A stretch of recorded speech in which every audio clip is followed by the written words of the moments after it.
Pemirsa, beralih ke berita nasional.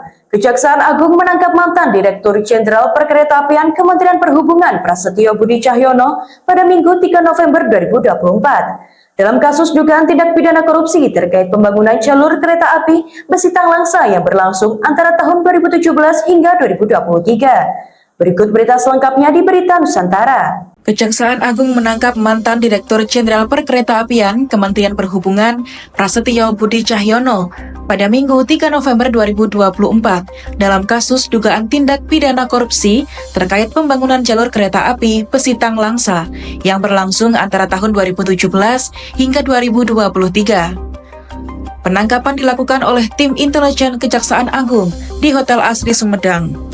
Menurut Kepala Pusat Penerangan Hukum Kejaksaan Agung, Harli Siregar, penangkapan ini merupakan bagian dari pengembangan penyidikan yang sebelumnya telah menetapkan sejumlah tersangka dalam kasus tersebut.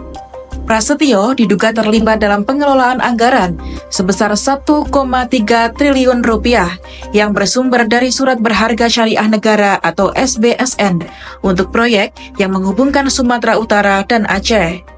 Prasetyo diduga memerintahkan kuasa pengguna anggaran atau KPA Nur Setiawan untuk membagi proyek menjadi 11 paket dan memastikan bahwa 8 perusahaan tertentu memenangkan lelang.